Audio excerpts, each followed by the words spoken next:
ಎಷ್ಟು ವರ್ಷದಿಂದ ಬರ್ತಾ ಇದ್ದೀರಿ? ನಾನು 35 ವರ್ಷದಿಂದ ಬರ್ತಾ ಇದ್ದೀನಿ. ಅಂದ್ರೆ ವರ್ಷ ವರ್ಷ ಬರ್ತೀರಾ ಹೇಗೆ?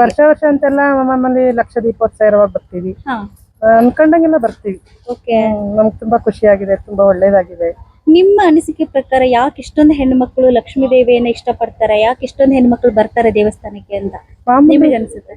ಮಾಮೂಲಿ ಎಲ್ಲಾರ್ಗು ಹಣಕಾಸು ಬೇಕೇ ಬೇಕಲ್ವಾ, ಪರಿಸ್ಥಿತಿ ಹೊಂದ್ಕೊಂಡು ಹೋಗಕ್ಕೆ. ಹಂಗಾಗಿ ಬೇಕೇ ಬೇಕು.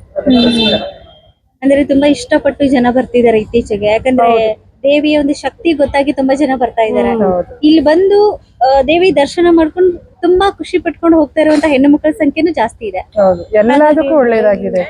ಸಂತಾನ ಆಗ್ಲಿ, ಮದ್ವೆ ಆಗ್ಲಿ, ಒಂದು ಆರೋಗ್ಯ, ಮನೆ ಎಲ್ಲ ಕಟ್ಕೊಳಕ್ಕೆಲ್ಲ ಎಲ್ಲ ಒಳ್ಳೇದ್ ಮಾಡಿದೆ. ಇಲ್ಲಿ ಹೆಣ್ಮಕ್ಳು ಯಾವ್ಯಾವ ರೀತಿ ಪೂಜೆ ಮಾಡ್ತಾರ ಅಂತ ನಿಮಗೆ ಗೊತ್ತಿರೋ ಪ್ರಕಾರ ಹೇಳೋದಾದ್ರೆ?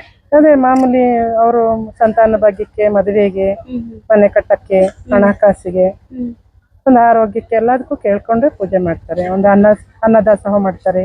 ತುಂಬಾ ಚೆನ್ನಾಗಿದೆ, ಚೆನ್ನಾಗಿದೆ. ದೇವಿಯ ಸನ್ನಿಧಾನ ಏರಿಯಾನೇ ಒಂಥರ ಪೀಸ್ಫುಲ್.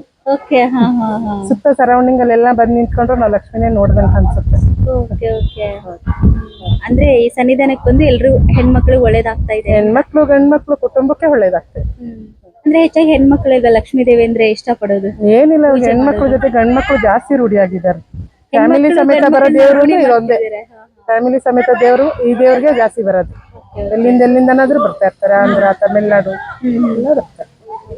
ನಮ್ದು ಇದೆ ತುಮಕೂರು ಡಿಸ್ಟಿಕ್ ಆಗಿರೋದ್ರಿಂದ ನಾವು ಜಾಸ್ತಿ ಇಲ್ಲಿ ಬರೋದು.